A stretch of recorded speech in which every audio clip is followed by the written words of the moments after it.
Referensi yang saya pakai adalah referensi dari Winston dan Jeglick, peneliti yang membahas mengenai 5 tahapan proses child grooming dan sexual grooming. Di bukunya menarik, Junior Stage of Sexual Grooming, bukunya ditulis tahun 2017.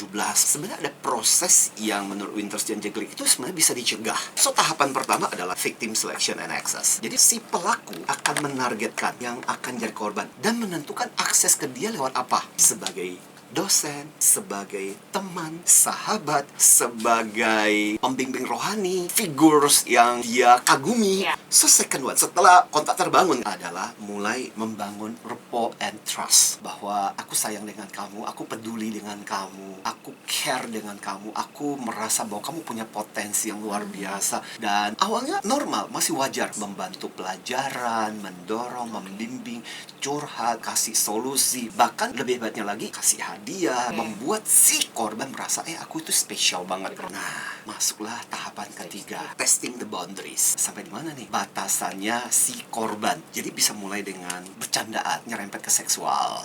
Atau, boleh dong minta foto spesial. Untuk foto-foto area yang semakin intim.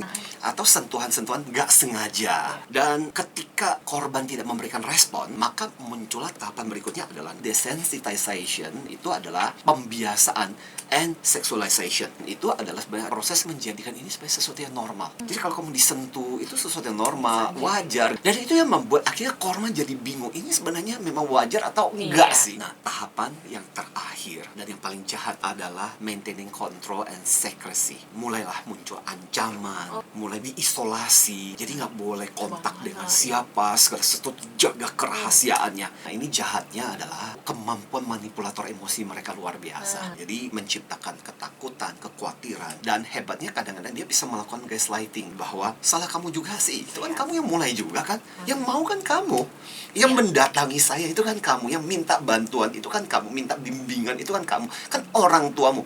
So, seolah-olah korban yang bersalah. Jadi pelakunya seperti apa? Biasanya adalah pertama-tama orang yang paling dekat, orang yang dipercaya, atau juga sosok-sosok yang melindungi, mengayomi. Jadi tampil as a malaikat, guru, senior, dosen, atasan, direktur, pembimbing rohani, tokoh agama, sahabat online. Mereka berpotensi untuk jadi pelaku child and sexual grooming ini. Siapa-siapa aja yang berpotensi jadi korban, biasanya pelaku akan meneliti seberapa dekatnya korban itu dengan terutama figur orang tua. Jadi ketika terlalu dekat dengan figur orang tua, mereka nggak terlalu berani. Atau korban-korban yang punya ambisi. Oke, saya bantu kamu biar kamu lebih sukses, lebih berhasil dan sebagainya. Atau bisa juga terjadi sama korban yang mudah berempati dan kasihan. Karena gini, pelaku itu pura-pura rapuh, merasa butuh teman, menjadi orang yang perlu dikasihani. Dan korban merasa satu-satunya aku yang bisa menolong, aku harus membantu dia, nggak tega ninggalin. Jadi korban bukanlah mereka-mereka anak-anak yang bodoh, malah yang berprestasi bagus, malah kadang-kadang dengan sengaja sama orang tuanya disorongkan ke pelaku. Pak, tolong dibantu, tolong dibimbing. Atau korban yang terlalu kagum dengan role model. Dan ini bisa terjadi di sekolah, di kampus, ini juga bisa di institusi keagamaan. Bahkan sekarang ini juga bisa terjadi di dunia online. Dan dilakukan oleh orang-orang yang seharusnya melindungi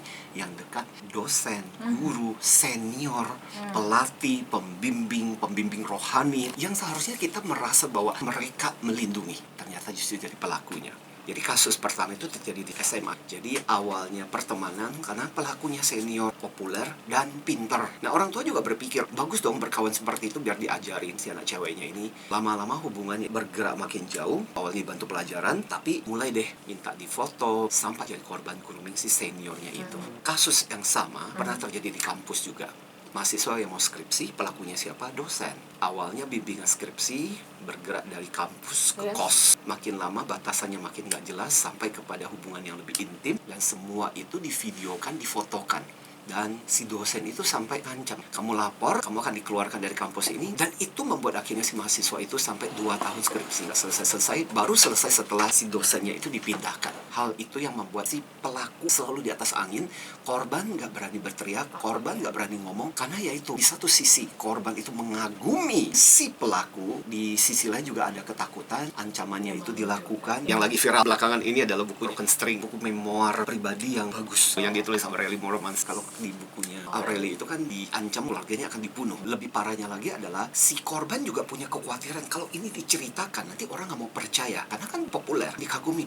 Masa sih dia baik, ramah, terkenal, humoris. Jangan-jangan dia memfitnah. Ini yang membuat akhirnya korban nggak pernah cerita. Dan sempat dibahas di DPR oleh dia Pitaloka juga, bahwa masalah ini bukan masalah gosip, ini bukan masalah personal, tapi ini adalah masa depan generasi penerus kita. Karena kan child dan sexual grooming ini bisa berakhir ketika ketahuan, tapi kan dampak buat si korbannya mungkin akan berdampak seumur hidup. Kadang banyak berakhir dengan tragis. Dampaknya apa aja? Satu, korban-korban itu biasanya punya harga diri yang rapuh, rendah. Aku nggak pantas, aku nggak cocok. Jadi kemudian punya self-talk negatif buat dirinya sendiri, kemudian mensabotase dirinya. Yang kedua, standar cintanya jadi rusak karena dia terbiasa dengan manipulasi. Dan akibatnya dia merasa bahwa hubungan yang normal itu nggak enak. Jadi dia membutuhkan ketegangan, suatu drama. Jadi dia akan mencari pasangan yang abusive lagi. Yang ketiga, ada istilah namanya Stockholm Syndrome. Ini adalah sebuah terminologi dalam psikologi, cerita tentang korban yang disandera.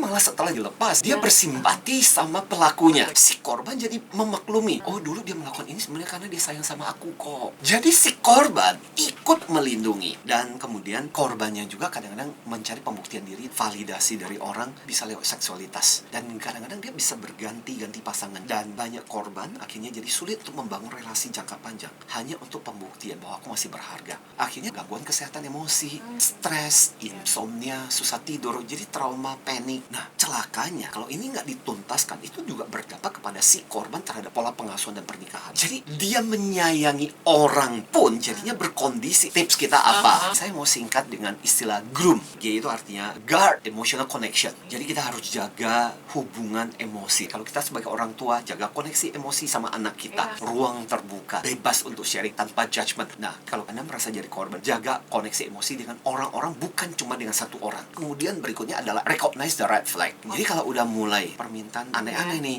obrolannya udah mulai aneh-aneh, red flag tuh. Karena boundaries ini kalau kita nggak cegah, dia akan bergerak ke berikutnya. Sampai akhirnya kita sendiri nggak bisa melindungi diri kita. Yang berikutnya open communication, ngomong. Ini boleh nggak sih? Sebenarnya benar nggak sih? Nah, ini penting juga, terutama untuk orang tua. Observe digital life. Karena child and sexual grooming ini bisa saja terjadi secara online. Dan itu lebih jahat lagi karena figur yang nggak dikenal. Mengaku jadi siapapun seusia dia, taunya ternyata predator. Jadi kita harus waspada. Kapan mereka berinteraksi, pakai platform apa, jam berapa, topik yang mereka bicarakan apa. Makanya butuh keterbukaan antara kita sama anak-anak kita. Nah, yang terakhir, move fast and protect. Jadi once kita tahu situasi seperti ini, langsung cut, langsung laporkan, jangan diam. Karena diam berarti sebenarnya melindungi pelaku, kita bukan melindungi korban.